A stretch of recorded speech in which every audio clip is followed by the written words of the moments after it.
Hello everyone, and welcome to this second live game feedback session. My name's Adam Mays, and I'll be your moderator for this session. I've recently become the head of education at the Trumax Academy in Copenhagen, Denmark, which is on the verge of becoming the Copenhagen Academy for the Digital Arts. But you've not come here to listen to me talk about my stuff. You've come to listen to some smart people talk about some great games. So, over the next hour, we'll be showcasing student games from 3 universities now. The games will be provided with real-time feedback by an expert panel of judges that are either HEVGA Fellows or from Amazon Web Services. Each student team will share their screen and present for between 2 and 5 minutes, and then the judges will provide up to 5-ish minutes each of feedback per game. And then we'll just move through and the next team will go on. Our expert panel are Miguel Sicart from IT University, also in Copenhagen, Eric Zimmerman from NYU, and Roger Altizer. I'm sorry, Roger, if that was horrible. I have been called so much worse, that was fine. From the Entertainment, Arts and Engineering from the University of Utah. I will be calling on students in the following order: the University of Austin, Depaul from Chicago, and then the University of California, Santa Cruz. So, are the University of Austin ready? Yes, sir, I think we are. Then the floor is yours. Wonderful. All right, well, hello everyone. First of all, thank you so much for having us. It's quite the honor. We are Lost Code Studios. We are recent graduates of the Arts and Entertainment Technologies program at the University of Texas at Austin. And we are presenting our game Sonder for you. My name is Cashel Condon. I served as the project manager and narrative director for Sonder. Hi, I'm Escobedo. I served as the sound designer, composer, and creative director for Sonder. Hello, my name is Sarah Huseth, and I served as the level designer and environment designer for Sonder. Hello, my name is Zoe Orgish, and I was a level designer and programmer for Sonder. And I'm Garrett Weed. I was a programming lead and a level designer for Sonder. And I believe I'm supposed to be sharing my screen. So Sonder is an environmental puzzle game in which the player takes the role of an amnesiac passenger aboard an infinite space train with a mysterious torn-up journal and a gravity-altering pen. You must use your gravity pen to navigate the train's cars and look for your journal's missing pages to unlock the secrets of your past. Yeah, so like Zoe was saying, the player takes the role of an amnesiac passenger aboard this space train that happens to travel through different dimensions. Each car on the train sort of encompasses one dimension out of many. And the player's goal is to traverse these train cars using this pen to solve puzzles and collect pieces of this torn up journal to put together their past and figure out why they're on this train. Yeah, so one of like the themes that we focused on, which was a part of our class, we had to choose a theme for this project. So we chose Parallel Universe, and we showed this through the different dimensions of the train cart. So we wanted, as the player went through each one, it would be a different experience, a different dimension that you're traveling through. So the first one is supposed to represent like a no gravity dimension. So that's why like in the atmosphere, all these objects are floating around. It's a bit chaotic. And then when you go into the second level, we have the player is tiny. So the level is supposed to be this like kind of giant area for the player to explore, as well as there is lava on the floor. So you have to avoid burning and using objects around you to navigate the space. And for the gameplay, you use your gravity pen to solve the puzzles in order to progress. And at the very start of the game, you have you're able just to drag objects and push and pull them And then as you complete puzzles and progress in the game, you'll unlock new abilities for your pen, such as in the second level, we have the ability to freeze objects in space and also launch them. So there are 3 puzzles in the first level of our game. One that involves finding a schematic for your pen so that you can upgrade it, and 2 other puzzles, one that involves reorganizing the chairs, and one that involves bending a beam of light that give you an ink bottle that you use that give you your pen more powers. And our second level has one overarching puzzle with a couple of different parts that involve discovering the necessary ingredients for a stew, weighting those ingredients in a corresponding scale, and delivering those ingredients into a pot, all while being small and trying not to touch the lava. Yeah, so for the audio here, I served as composer and sound designer, doing a lot of Foley, doing a lot of composition. So I think for the demo so far, we have about 2 songs that sort of serve as like problem-solving ambience. For the first one, the main idea was to take some of the components of sounds that you would find in a train station or associated with the items that were in that first level, and sort of creating them into one piece. And for that one, the focus was mainly on rhythmic driving. So you can hear like a bunch of sort of repetitive rhythms here to sort of simulate that idea of being on a train. And then the second level here, you can see and hear some of the kitchen components that are in some of these pieces. So some knives sort of scratching against each other, glasses clinking, ceramic hitting on other things. And so on top of that, a lot of the process for this involved recording of just like glasses in my kitchen and pots and pans and just taking them into Ableton, messing with them, mangling them. I think the sound for the pen is like a siren going off and then just distorting that like crazy. And so there's a lot of creative components that come in with sort of like the compositions and the Foley itself. But yeah, that's sort of kind of the audio. It's all sort of tied together in this sort of binaural 3D experience by tying a lot of these audio triggers to some of these elements as they collide and interact with each other. Yeah, so thank you for letting us show off our game Sonder and giving us your time. We're excited to hear your feedback about it. Yeah, thank you. Thank you. That was perfect timing. That's So, what we do. Miguel, would you like to start? Yes, I'll be very happy. Well, thank you for having made this game, and thank you for letting us play it. I really enjoyed a lot of things of the demo. I think you're onto something like really special.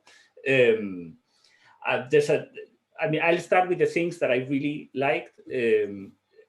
But I have to start with like a sort of a warning sign, because I'm typically not the person who likes puzzle games or narrative games. And yet I really enjoyed your game because I think you have a very good feel for the construction of puzzles. So I get easily frustrated. Maybe it comes with age, but I enjoyed how well sort of put together the core mechanics that you afford players. This sort of I thought it was a magic wand at the beginning, and so I think that is very well connected with the kind of activities that you have to do. And I have to say that that the floor is lava level, and the way you sort of construct the environment and how you solve that particular level. I thought it's a very, very clever sort of way of constructing puzzles. And then, so well done. I think the puzzles are in place. The other thing that I like is the way you do environmental storytelling, which I think it's complicated to do. But I think the hints that you put here and there are really sort of suggesting that there's something that wants me to continue. So trying to figure out, okay, who am I? What is this story? What is this train? What's going on in the right way? I really appreciate games that I think like I'm thinking what is going on, and I'm curious to go forward. I think one of the keys of good games is that you're curious about what's going on, and particularly of story-driven games. So those are the two things that really sort of connected with me. If you're working more with the game, and I think you definitely should, I think I was a little bit confused at the beginning. even though I really like the world building and the storytelling, it took me a little bit to get into like, okay, so this is how I'm thinking, and particularly the inter or transdimensional train that I found a little bit complicated to understand. So I think maybe just sort of pacing the player a little bit better into, and I know part of what works, the curiosity, is also against this idea of pacing the player, but a little bit of a more gentle introduction to like, this is the transdimensional train, and this is where like you are, I don't know exactly what you are doing, but it's interesting. But just like that, more clarity there. And then this is something very me to say, but I would like to be able to play more. You give me fantastic tools, and I want to be more silly with them. I really want to just like, be surprised also by doing something that I'm not supposed to do. And it's a very complicated thing, because the more emergent behaviors you create, the more the game is going to break down. But I think you have such a nice feel, and particularly on the initial gravity level, I just wanted to do silly stuff and make things happen and more things moving around and so on. And I felt like at some moment that was not being really rewarded. And I think just adding a little bit of playfulness to the introduction, perhaps, of each of the wagons would be a really good thing. But in general, I really, really like the game, and it's super good. So that's what I have to say so far. Thank you. Thank you, Miguel. Then we'll bank your extra time. Eric.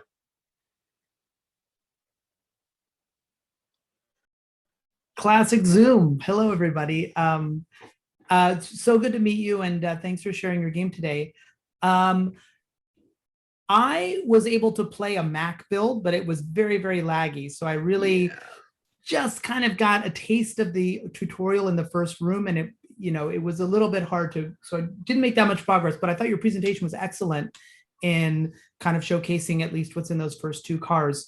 I want to ask, I need to ask you all some questions so I can figure out the best kind of feedback to give you. What, like, where are you going with this? You mentioned, Cashel, that you just graduated. So is this something that's more of a portfolio piece? Are you hoping to get funding for it? Are you maybe going to kickstart it? Are you going to do it on the side while you're working other full-time jobs? Maybe you don't know for sure, but what are the next steps? Is it kind of done as it is now, or are you hoping to work on it more in the future? I think that's a great question. We are a big group. We all have a lot of things going on in our lives. I think that we sort of didn't think that the game would get this much attention. And so we had just planned it as kind of like a vertical slice, just to showcase some of the gameplay stuff that we had come up with and what have you. But I don't know. I personally am more interested in fleshing out the game now, especially. But of course, this is a group decision. I can't do all this stuff by myself. So I see. Well, it's really cool. Well, then I guess I'll just, so you're not really sure. I think that's an interesting place to be. The game is getting more attention than you thought. Initially, I think the game has a really nice sense of style. I kind of got the Snowpiercer vibe from the beginning, like even just visually before the narrative started. And I love what you're saying about it, that there's kind of a metaphysical component to the game as well. I think one thing that might be hurting the sense of style sophistication for me is the mixing it up with these sort of like old-fashioned 19th century steam locomotive icons on the interface and the persistent interface in the journal. Like I still couldn't quite make sense of that. To me, that was sort of like two different sets of visual ideas going on. So to me, they weren't quite meshing as well as other parts of the game. It's really ambitious because now, especially looking at the second level, you basically are like designed a 3D, like a 3D sort of CAD program, right? Like you sort of realize, oh my gosh, you can like take an object, move it around. Like you're dealing with everything that like AutoCAD or Maya or something has to, deal with in terms of manipulating 3D shapes in space. So I think that that's fantastic. And I think that if you were to continue work on it, it's interesting what you've done, which is create like a very small number of rooms that are very dense with puzzles. It also strikes me that you could also stretch it out more, right? That there's, to give me the sense of play that Miguel mentioned, could be having like moving through lots of cars and you only do one or two things. And maybe this car, there's no puzzle. It is just like a place where you can, there's a bunch of balls and you can just bounce them around, right? So I also was wondering if, about in terms of the experience, that's also very, most puzzle games, when you're a designer, you think, oh my gosh, it's a new level. So we have to give the player tons of new stuff. But actually for a player, everything is new. So you can actually take those few elements that you introduce in the tutorial and spin them out for several more train cars. And the player will still be interested, as Miguel said, still be eager to know what's in the next car, because everything is new to them. So little tiny tweaks on an existing mechanic. You don't need a completely new approach. But like you said, maybe the existing design is meant to be more of a vertical slice. So you wanted to show kind of maximum variability that's in there. I don't know about the Windows version. Is the Windows version also a little bit laggy? Because I noticed that your video seems to be a little bit kind of slowed down and stuttering at times. Just a little bit. We were experimenting with the Unity HD render pipeline for this game. So we were having a little trouble. Like my PC is very beefy. So when I run it in Unity, it runs perfectly fine. But even running the build that we make for it on my PC, the added motion blur and all of the lighting effects and the fog, it all just sort of adds up. So that's definitely something we would want to try and tackle and fix without having to like restructure the entire game from the ground up. I think that if you're, I think if you're gonna be approaching publishers or doing a crowdfunding campaign or something like that, or even sort of pursuing it on the side as an indie project, I would tackle that head on right now, even if it means that you have to lose some of the visual polish that you have. It's really the worst thing to be playing a 3D game that's about this kind of subtle manipulation of stuff, and everything is moving so jagged. I also want to one piece of I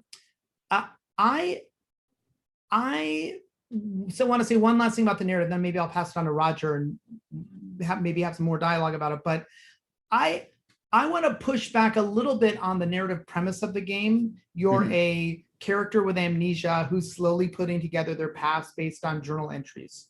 Yeah. That feels so, it's something that we've all seen in a lot of video games. Yeah. So I feel like if you're gonna go that route, there really has to be something weird or interesting or distinctive from the beginning. So I would definitely think about maybe giving the player some more narrative content at the start. That you don't have to be blank slate, being a little bit more generous. In other words, I don't know, is this a social critique? Is this like Jonathan Swift, where each train car is different and it's kind of a metaphor for society in a different way? Or is it more like a weird poetic metaphysical thing? Is it more like Portal, where it's this kind of evil genius puzzle master is making you go through these levels? Give us a taste of that so that we kind of know what's coming up. But again, really incredibly ambitious. I think you all should feel fantastic. If the game is getting attention, it's getting attention very deservedly so. So really kudos to you all, and good luck with the project. Yeah, thank you very much. Yeah. That was a perfect 7 minutes. That was astonishing. Roger, you're up. Yeah, my timekeeping skills are not as good, so feel free to virtually throw things at me. I'm Roger, University of Utah. I really like this game, and I guess I would say, unlike I'm the opposite of Miguel. I really like puzzle games and I really like narrative games, and I think it's because I've gotten old and gotten so bad at the other ones. And I tell you what, I dig on trains, so you sort of had me right at trains and metaphysics. It was just great. Nice. I had the similar problem with optimization, where it was really chuggy on my computer, and I was so sad because I wanted to try this stuff out so bad. And then, so I had a play session, then put it away, and said, I'm going to give it another go, see if I can't tweak some settings or something. And then I got to my computer, and I have a pretty beefy laptop with like a 2080, and it said battery low. So it was user error for me, right? Like I just wasn't plugged in. And but it brings up to a good optimization point, which is when I'm not plugged in, my video card shuts down, and then my integrated graphics card takes over. And so you have that wonderful kudos for having a visual setting in your escape menu, you know, but your lowest should be able to play on an internal graphics card, right? Because you want people to play on the road, right? And so I couldn't agree with Eric more that this thing has to be optimized really before you start getting it out to more people, whatever way you want to do that. I think if I have one thing to say, and I'll try and theme things around it, it's that take advantage of what you have. You have a lot of great things in this game.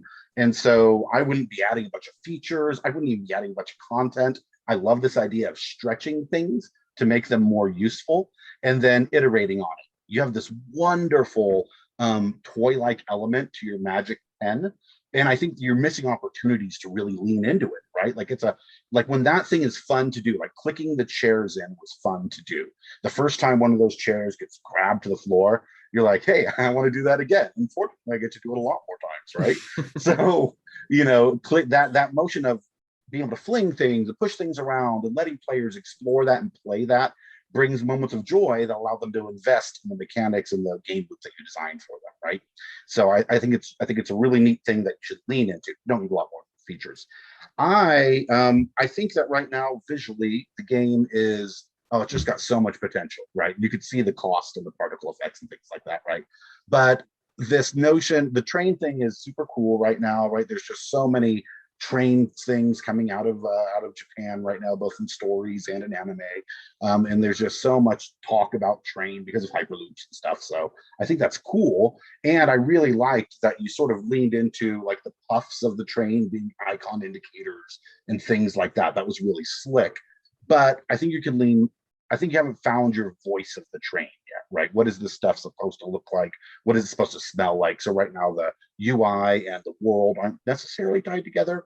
And so I feel like I have three different planes that I'm playing in: the journal, the UI, and the game, right? That journal is another thing you just need to lean into. Story is stupid hard, right? Good, compelling stories are stupid hard.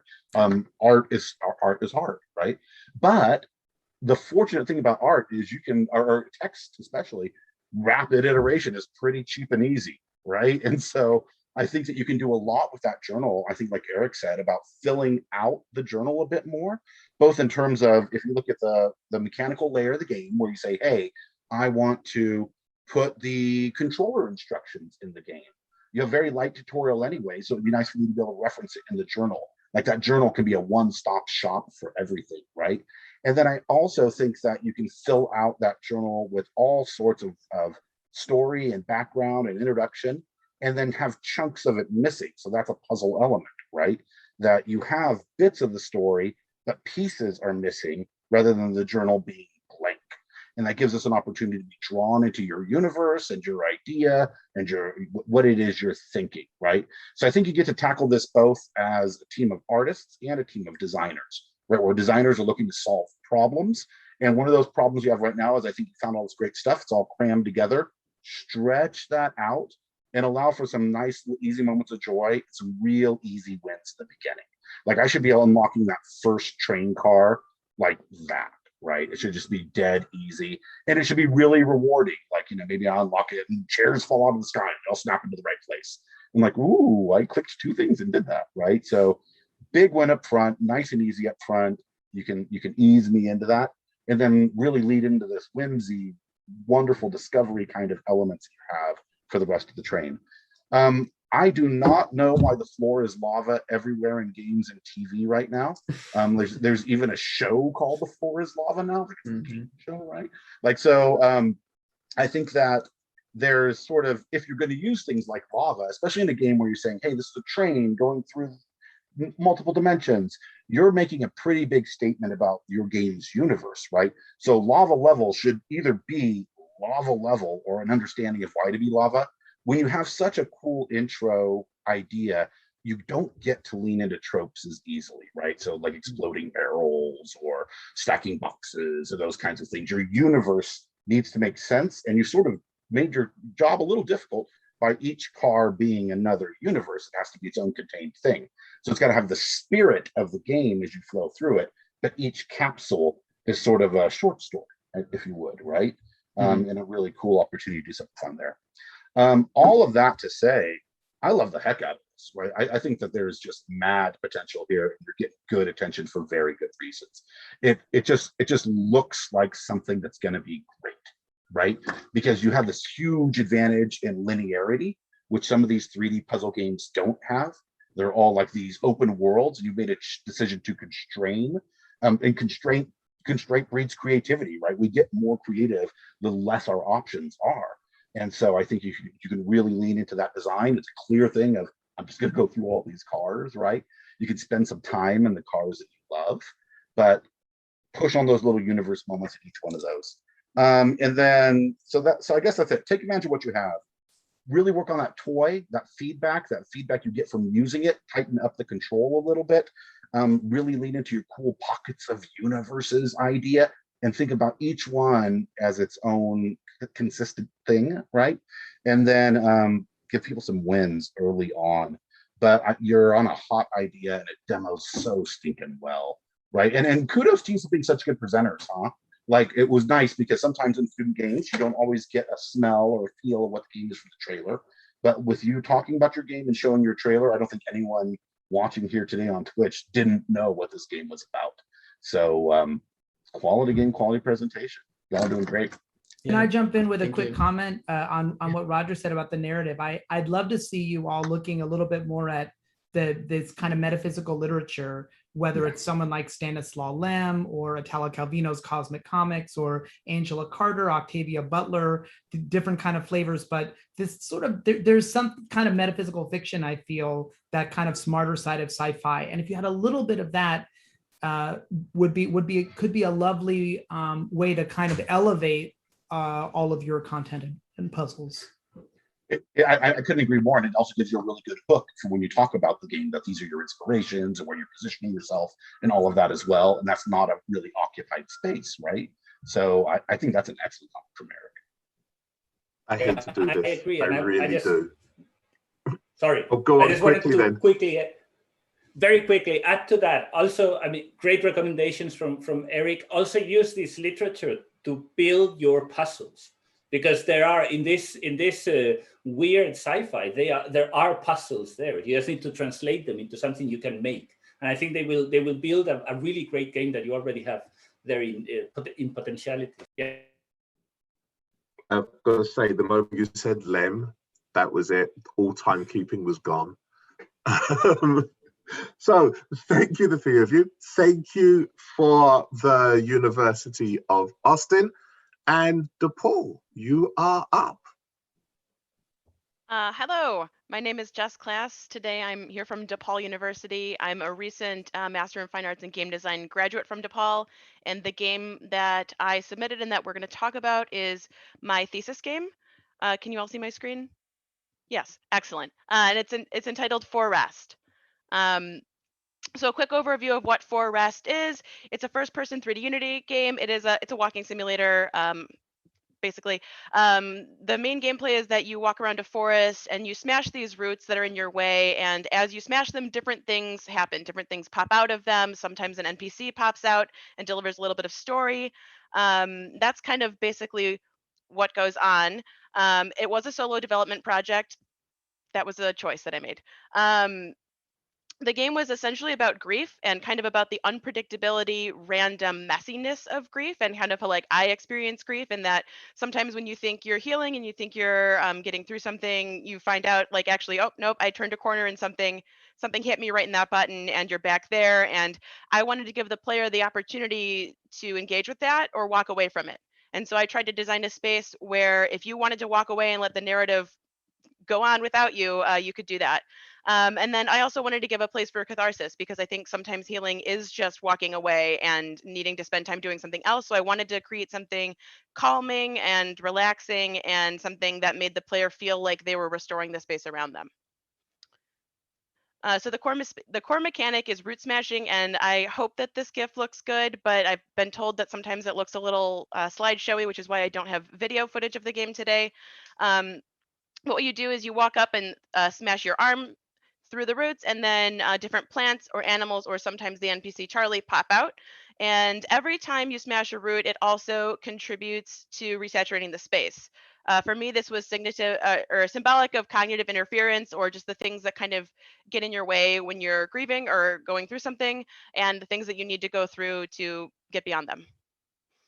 And as I kind of mentioned in my last slide, the way that the game works is that every time you smash a root, it contributes to resaturation of the space in a different way. So there are a couple different ways that resaturation takes place. There's a global resaturation, in that every root that you smash, no matter where you are in the game space, resaturates the tree trunks and the ground. And then specific zoned out areas also have this leaf resaturation when you hit a specific amount of roots in a specific area. And also Charlie, the NPC, sometimes will pop out and deliver a little bit of narrative. I did design the narrative to be specifically kind of vague. I did want it to be applicable to, whatever it meant to someone is what I wanted. I know what it canonically means to me, but I wanted to design it in a way that anyone could put themselves in this place and feel something from the narrative. I also did design it specifically so that if you don't want to be part of that, you can walk away from it. It will walk away without you, and you don't have to. If you just want to smash the roots, you can. And that is all I have to say about my game. Thank you. Do we want to mix up the order and have Eric go first this time? Sure, I'm happy to go first. Jess, thank you so much.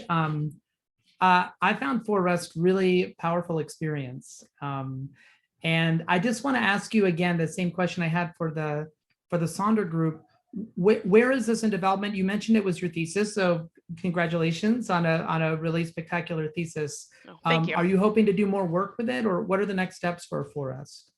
I think that's a good question, and I do think that I want to keep working on it. There, for those of you who played it, there are obviously a good amount of things that could be improved pretty easily. I think there are certainly elements of the visual storytelling that I'd like to keep working on. So I think, I do want to keep going with it. I don't know at what capacity or what speed, but it's not something I'm totally willing to just dismiss now that I've defended it and it's done academically for now. Right. It's probably a project that you're sick of to some extent at this point, right? So it may be good for you to put it aside for a little while, a few weeks or a month or two, and maybe come back to it. But I honestly think that with a little bit more work, you could polish it up and it could start entering it into the indie circuit, a Maze Festival, and IndieCade, of course, and that sort of thing. So I'd love to see you continue work on it. I think I think it's working on several levels. For me, the heart of this game is actually the voice acting and writing. I think it's incredibly strong, and I think that while it's just it's so strong that I wanted more of it. I will say, but that's a good thing that to have a player wanting more of something. I now understand from your explanation that you wanted to keep it a little bit vague or sort of generalizable, but narratives have their impact through details, right? Like we build worlds and characters and situations through details. And so I feel like you could go deeper into his characters, but I do have to say that none of the dialogue ever, even for one moment, which is really impressive, ever felt awkward or stilted or kind of like game dialogue. And it was really, really well presented. And I felt that the character that you're sort of always chasing after, the MacGuffin or the obscure object of your desire, that worked really well. So that for me is the heart of the game. I like the kind of meandering, slow. I like the fact that the game didn't explain itself, and that you're sort of wandering through these spaces. I felt like if you're going to keep working on it, a few things. I felt like the pacing of the beginning to the end of the game felt a little bit weird. Like there was all this root smashing at the beginning, and then sort of the end of the game there weren't any roots, and it felt like I wasn't sure why. It didn't feel intentional. It felt more either unfinished or maybe like there was a structural idea there, but it wasn't, to me, sort of tied with the narrative. And at the very end, where I sort of, what I really liked is it's a sort of a personal story. It's a little bit of a ghost story. I know spoilers here, sorry everybody, but I think that worked really well. But I do think that the ending to me was a little bit abrupt. I feel like I wanted more agency to kind of slowly approach this character, because I feel like at a certain point I was kind of plucked and sort of pushed right to the end, and then there's nothing I could do. So I felt like that's maybe the most powerful thing, to really think about the pacing there at the end. A few small details, and then I'll hand off to my associates, Roger and Miguel. I did not see any of the prismatic colors that you had in your demo. So it may be because I was really following the character very closely, and maybe I wasn't sticking around and smashing a large percentage of them. You need to do some over-the-shoulder testing and see how people do it, because I would have loved to see that color. I feel I think that would have really helped my experience. I also want to. I'm not sure I'm in love with the arm smashing thing. That it's so repetitive and kind of so weird. And I feel like I like the effect of it. I felt like I didn't know if I was underwater. It's very dreamlike space. So the movement through the space and the effect on the space, but this one animation of the arm feels like it feels the most video gamey part of this. So do you even need anything? Maybe they just explode. Maybe the sound and the movement, maybe it's more subtle. Maybe you see a little piece of a hand at the bottom, but not this kind of like, here's my arm, I'm a robot. For me, it cheapened the kind of personal flavor of the story. But there's so much that I think as environmental storytelling and the general approach, which is that you're following a character, you're sometimes not even quite hearing what the character is saying and really want to follow the character. That works incredibly well as a way to lead the player through the space. And like I said, it was really powerful emotionally as a little short story, a personal story, and a kind of surprise ghost story. I thought it worked really well. So Jen, I really, really want to encourage you to keep working on this project. Well, thank you so much. Roger. Hey, Jess. Really, really liked the game. You're muted, Roger. Sorry. It wasn't just me. And I know it's even worse because you actually showed us to fix it. So Jess, I really like this game. And I want to sort of give you a bit of advice up front, and that is, don't worry about the walking simulator stuff. Don't worry about the walking simulator critiques. People sometimes use that in derogatory ways. Who cares, right? Who cares, right? So you're doing something interesting. You're telling a really cool story. And when I played it, I'll give you my high level experience and then some of the low level stuff that happened for me. I liked the story and storytelling. I thought it could have been chunked a little differently, because I felt like I was getting nugget, cliffhanger, nugget, cliffhanger, nugget, cliffhanger. And I think you could break that up in some more elegant ways to sort of weave it through, like non sequiturs or background info. I think there's a lot more opportunity to tell the story around the story as well as the main plot, right? Which will flesh out this universe. I did like that I got character from the story. Like I sort of was understanding who she was talking, or the avatar we were following was talking about. Like when there was that line about when they did all the investment in this place, I thought you said they were going to start charging for it. And by that point, I had assumed that I'd placed myself in the role. And I'm going, oh, that's awesome. I too am bitterly sarcastic, right? And so I could sort of have a moment with this character. And that's special in these kinds of games, right? And I love the length, because I think that there's a huge opportunity for short stories, just like there are short stories that we put in all sorts of publications and short films, right? And they're a great opportunity for people to sort of say things they want to say that are interesting. So I really liked the length. And the whole time I kept going, okay, so I think I understand this game. I think I understand what's going on. What's my payoff, right? I don't have a payoff in terms of what I'm playing. And then you sort of smacked me at the end with the big payoff. And it felt so good because I was so starved the rest of the game, right? I was just so thirsty. And then you're like, here's a big old glass of water. Here's like 2 gallons of water. And I'm like, oh, give me all that water, right?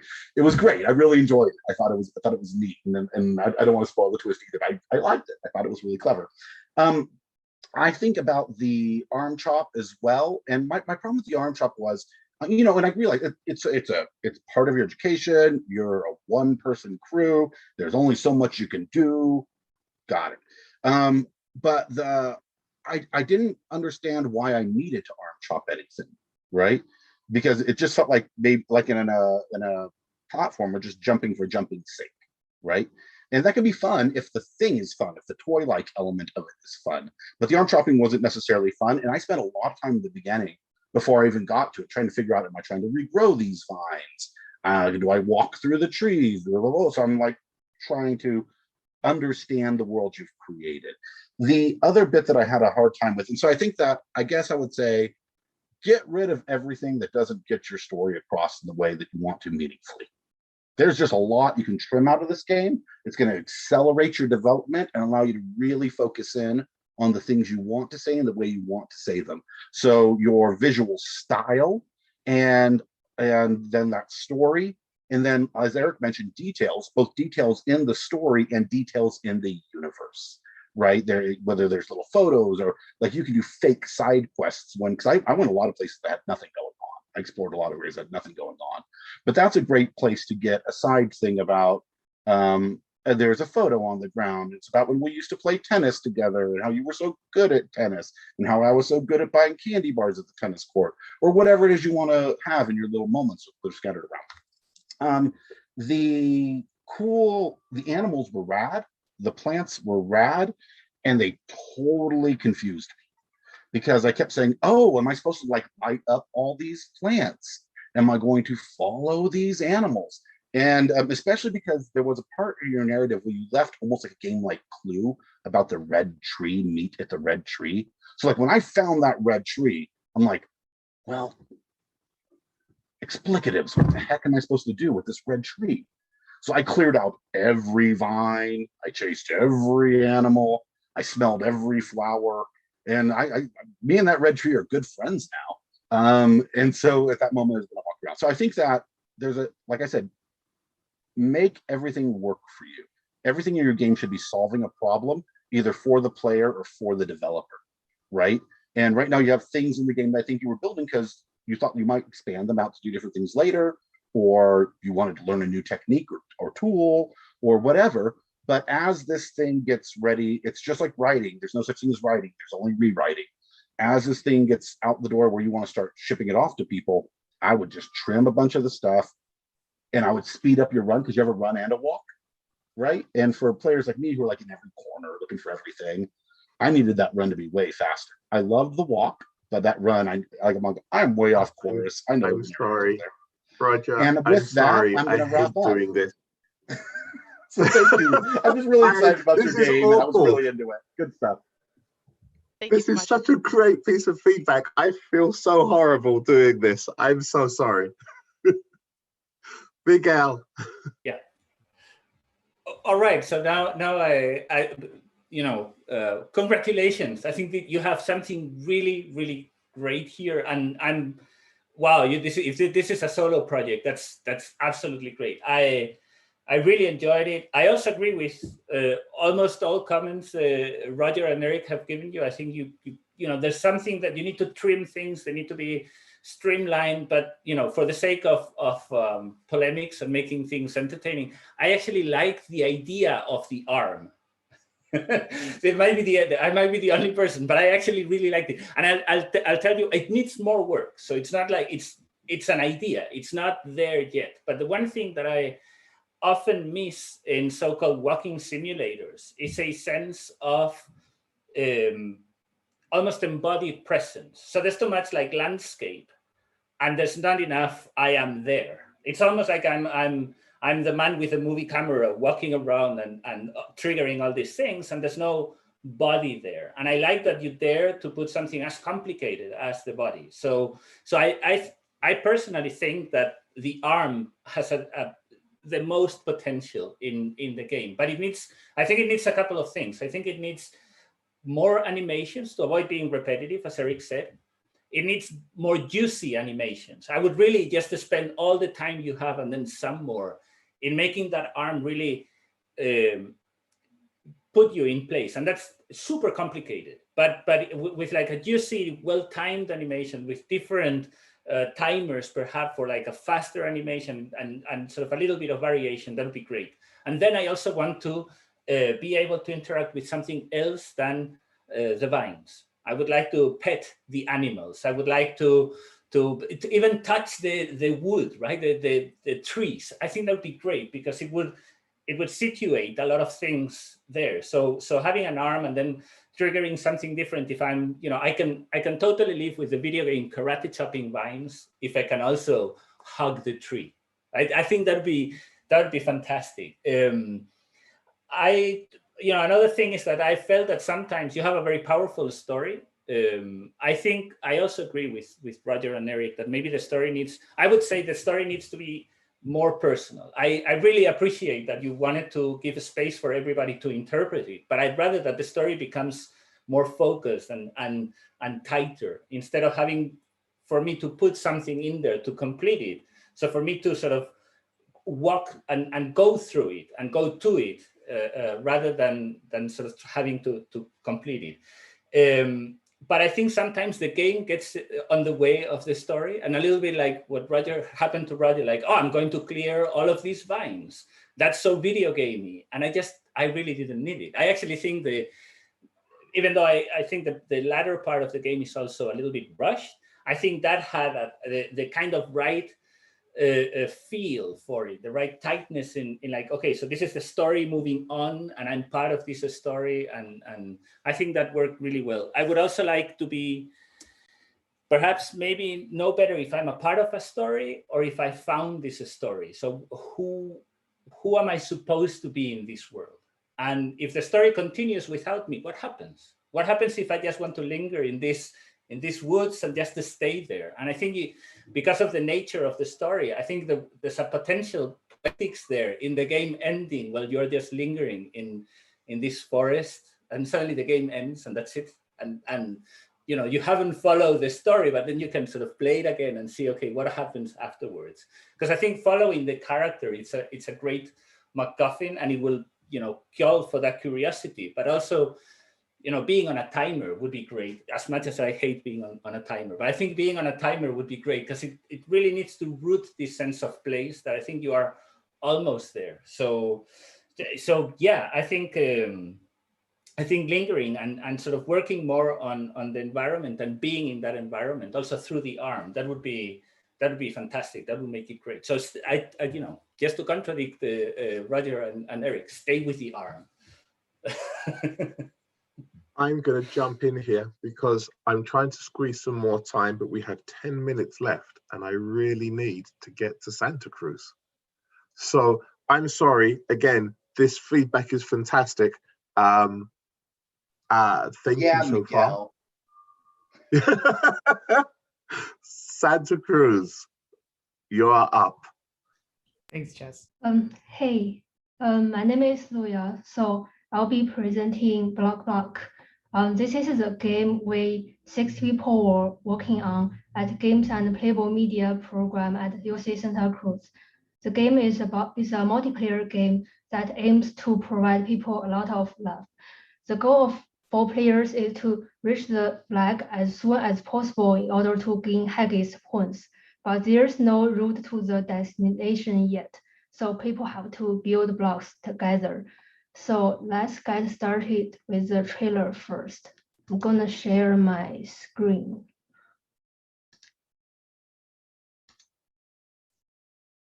By the way, I love the trailer, Nuya. It's really, really cute. Thanks. All right, can you see my screen? Okay, cool. Let me play the trailer. Let me know if the audio doesn't work.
Okay, so I'm going to talk about the game. Block is a multiplayer game allowing 2 to 6 people to play. At the beginning, players will be given a map that have some blocks. However, these blocks are not enough for players to reach the flag, so they have to build more. Here comes the game loop, building and running. After the game starts, players have 60 seconds to place blocks and then 60 seconds to run and try to catch the flag. If no one catches the flag, the game will enter the building mode again. When the game enters building mode, players can choose blocks and place them directly on the map. Everything is in real time, meaning all people will see changes immediately. When in running mode, players have several skills: run, jump, dash, and swim. Our game is called Block, so of course we have many blocks. These blocks have different functions. You can place them to destroy other players, but you gotta be very careful because these blocks can also do some damage on you. As a party game, we have cute characters to make people laugh. We have implemented 4 characters in the latest version that players can choose from. As a game, tutorials are important. We not only have linear tutorial that teaches people basic game function, we also built a playground where people can play around with mechanics and experiment with different block placement. 6 months is short for game development. There are things we haven't finished. These features will be brought into the game in the future. The first one is player map editing feature. We already have map editors available to our designers. So in the future, this can be converted to the player map editor easily, where players can design and build their own maps. The second plan is to add more modes. Right now, we only have racing mode, but it's easy to implement more to the game. That would bring different gameplay to players. Finally, I'd like to give a big shout out to our team members who overcome many difficulties and did a lot of exploration during the development. This is the end of my presentation. Here's our email address and Twitter. Please let us know if you have any questions.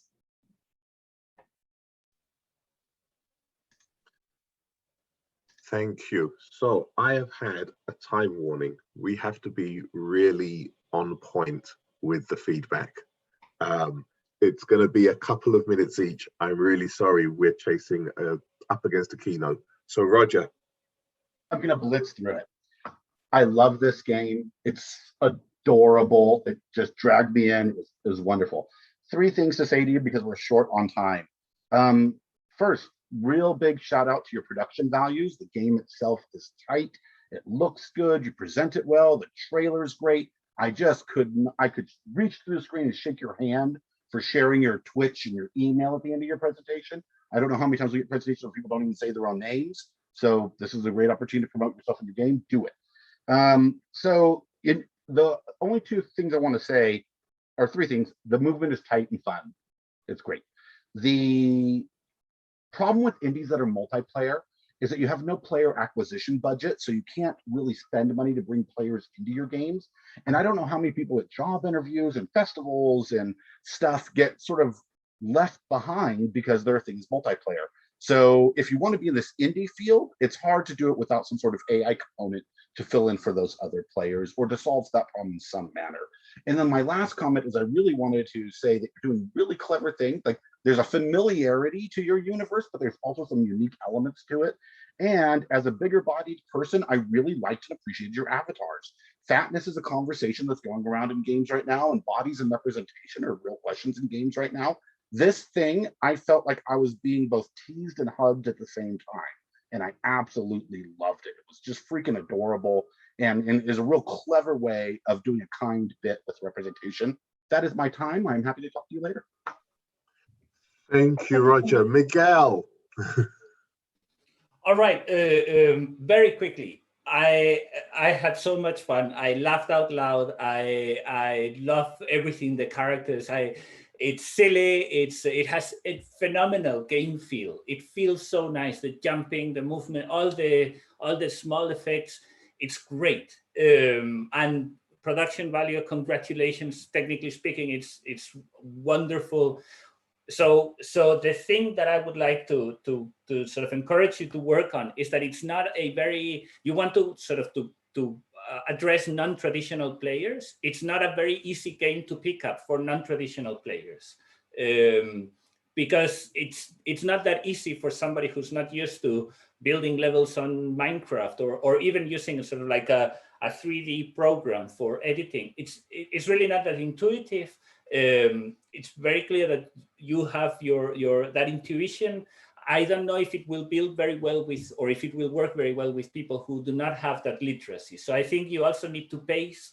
The tutorial is fantastic, but I think you need to pace better the introduction of these building blocks mechanics for 3D puzzles, because you're asking a lot. If you really want to go for non-traditional players, you're asking a lot from them, and you need to really pace them through that. And then I would totally, a little bit with what Roger said. Sorry, yes, more single player, less multiplayer sometimes. That's it.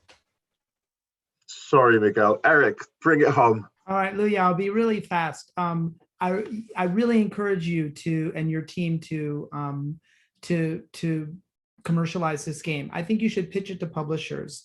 And my very short feedback is, don't work on the level editor, work on a robust single player mode. I think Roger's right, and that's going to make it much more accessible to publishers. Play Super Monkey Ball. I think that has some really great multiplayer, and simplify the building. Simplify. I only have 3 blocks that I can place, and it's like Tetris. I just click here, here, here. They fall down, down, down. It's I think that it's a brilliant game. I mean, brilliant. And I really think that it could go very far commercially. So I really encourage you to do that. But that's my quick feedback. And for all of you, I'm happy if you want to contact me outside this forum and elaborate on any of the feedback that you've heard, because it's a few minutes for anybody is not that long. Thank you all. I'm so sorry about the rush at the end. I know that we're all in contact behind scenes and stuff like this. Do get in touch with people if you can. Thank you for the students. Those games looked amazing. I'm going to be trying to steal access codes for them when this is over. Thank you for the panel. You were brilliant. I'm so happy you people are my peers. This is great.